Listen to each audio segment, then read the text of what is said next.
Okay, titignan na natin finish ng kwarto, loop bed. At ito si Dalubhasa Elmer Reyes ang gumawa.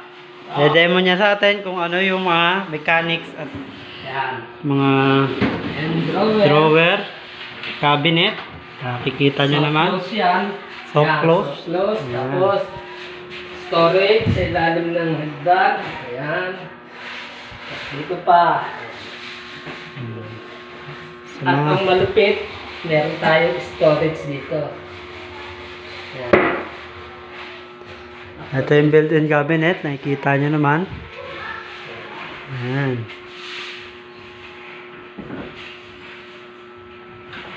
Meron dalawa sa taas.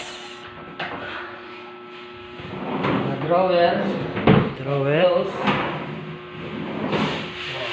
PC. Smooth.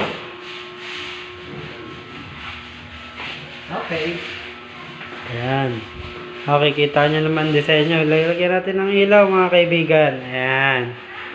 Meron pa ritong cabinet, open shelves, sa mga books, sa mga mahilig magbasa. Meron din drawer. May drawer, cabinet pala, sorry.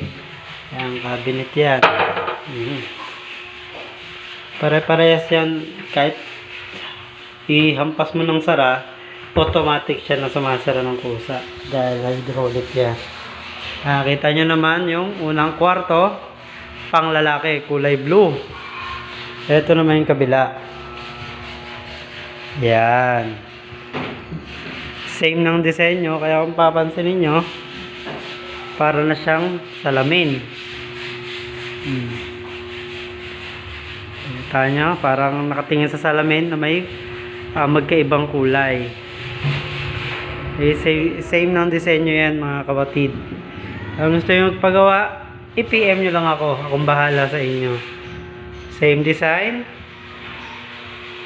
Same din ng drawer and cabinet. Nakikita nyo naman.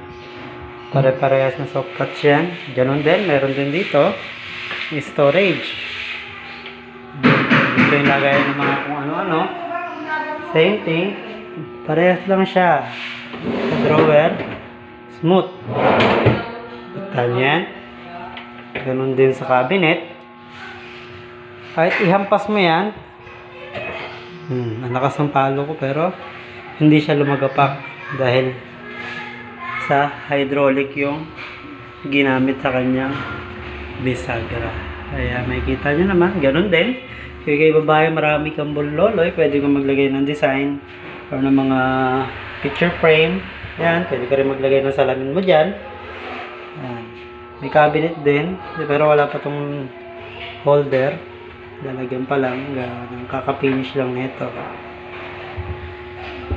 Ayan.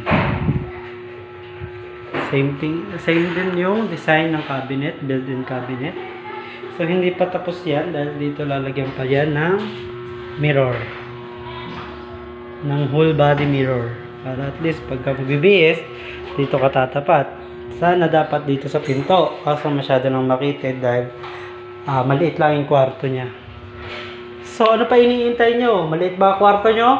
Akong bahala sa inyo. Andito sa Elmer Reyes gagawa ng paraan para mapalaki yung maaari nyong mailagay sa inyong kwarto kahit na ito'y maliit. Marami kayong abobot, walang problema. I-PM nyo lang ako, papakilala ko kayo sa Dalubhasa. Sarili niya pong disenyo yan, wala siyang kinopya.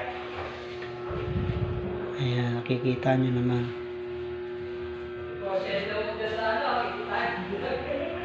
Ayan, napakaangas. Okay, maganda. Makikita nyo yan. Finished project. PM lang sa mga gusto magpagawa. Ito ang GEV GEV TV. So yun lamang po. Maraming salamat.